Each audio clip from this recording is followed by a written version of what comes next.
Thank you very much, Your Excellency. Welcome. If we could shift our focus and Yes. discuss about the economy. It is an election year, and every time Kenya holds its elections, we look at the gross domestic product, the economy seems to subside in its growth.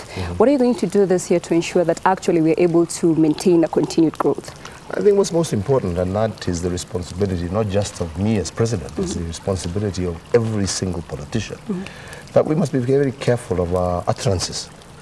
Because what creates that downslide is the utterances that politicians make that tend to create uncertainty and insecurity in the markets. And as I've always said, we need to recognize that elections come and go, but Kenya is always there. But in as much as the economy has grown by 5.9%, Kenyans say they're not feeling this impact of the economy growing. But when do you think that we are going to start feeling the impact where people can be able to spend more? I think the first thing we've got to remember is that's why we're investing. And that's why we're saying it is important for us to fill the infrastructure gap that we have had as a country in order to be able to have a growth that can be felt. That growth will only be felt if we are able to maintain the current trend that we are pushing on. Because without it, we're not going to be able to have that person in a rural village who is able to say, now that I have electricity, now I can do my business. That's when they will begin to feel, you know, that impact. But in as much as you say that that is why we're investing, when we look at our debt sustainability, yes, you did mention about it in the State of the Nation, saying that it is still okay, the debt that we're able to have in the country. But coming back to the much we're able to collect in terms of revenue, do you think there should be a balance? Should we borrow less going forward? No, I think our debt is sustainable and our debt is proportionate to our growth in GDP. We need not fear acquiring debt if that debt is going towards infrastructure, if that debt is going towards those things that can ultimately help propel and boost growth and development.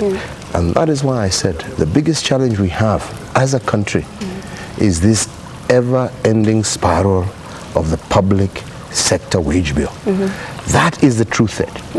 Because if we continue at the pace that we are continuing, that ultimately we have to borrow to pay recurrent expenditure, then as a country, that's the day I will say, yes, we are in trouble. Okay.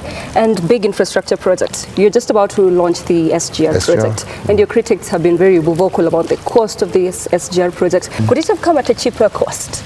Well, I don't think so. I think we have gone for a high quality rail. And all the estimates that have been given, I think we've gotten the best deal as a country. And I have no reason to believe that it could have come at any cheaper price. And I think I'm satisfied based on all the information that I've been given. In regards to the oil project, did we jump the gun by actually going on to explore oil, yet we do not have the infrastructure? Because for the time being, the oil is supposed to be moved by road. Is this even viable? You see, to me, it is better that ultimately before we make huge investments without having gone through the practical test cases, it would be a disaster. And that's why we as a country agreed, look, let's start, even if it's small, it's learning. And that's why I keep saying to people, you know, let's not look at this oil as something that's going, and that's why I say I'm very unkeen to make it a major focus. I'm very keen to make Kenya continue to focus on agriculture, on manufacturing, on industry, so that we continue to be a diversified economy. But let us put as much attention as we can to see our ability to become an oil exporter, to go through all the teething problems that may be created, you know, into the future. And that's why sometimes I get upset when we're told, oh, you're doing this because you want to benefit and you want to profit. Because at the end of the day, Kenya as a country, we will only be able to bear the true fruits of our oil production, possibly in the year 2025. I will not be president then. There will be others.